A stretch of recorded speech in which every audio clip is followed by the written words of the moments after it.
Hello, hello. Welcome to Top Shelf Backpacking. Today I'm going to show you why you should throw all of your stuff sacks in the trash.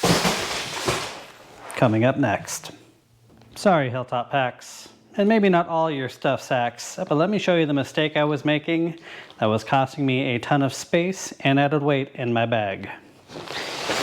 Right now, I have the Z-Packs Arc Blast set up how I typically would for an overnight. Right now it's got 2 days worth of food and all the gear I would need to stay warm in the springtime here in the Pacific Northwest.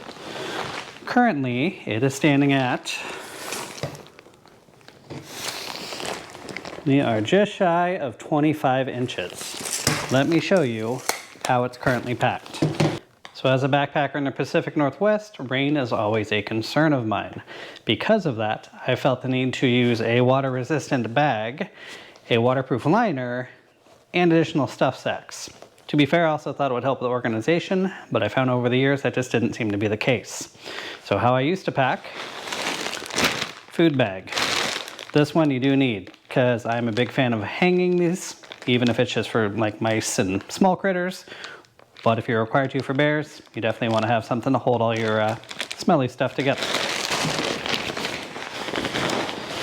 Next up is my liner. So in here I would keep my other bags. So this has clothes in it. So this would be all my insulating layers. My sleep clothes, any extra clothes I may be bringing would be kept in their own. And then my sleep system, my sleeping pad, pillows, my quilt or sleeping bag would all be in their own. And then finally in the bottom would be my tent. Right now it's my Z-Packs Duplex. So we were at 25 inches. Let me repack it how I pack now and we'll see if there's any difference. So now I would still use my waterproof liner, be it a Nylon Fume or in this case my Exped Schnozzle. Then we can throw in things like my quilt. This has my pillow and pillow strap pillowcase in there.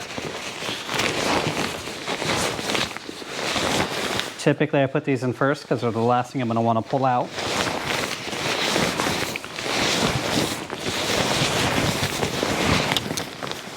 Next up is my pad. I could even ditch this sack if I wanted to.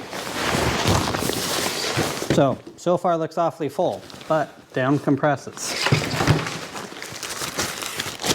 And this 1.7 ounce stuff sack isn't coming with me. Next up, I got my puffy jacket, my extra clothes for sleep.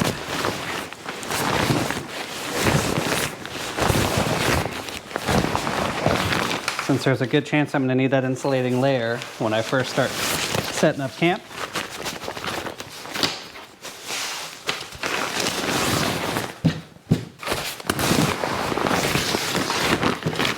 So now I can compress all of that down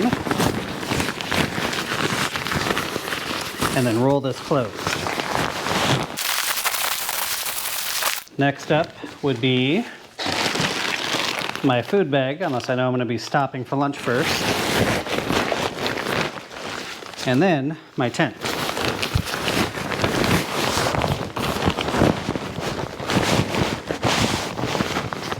Got another 1.5 ounce stuff sack I don't need to take.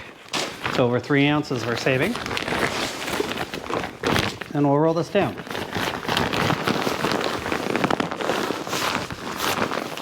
All right. So now my frame kind of stops us there, but let's see what our height is at. Doesn't seem right. We're right at about 20 inches.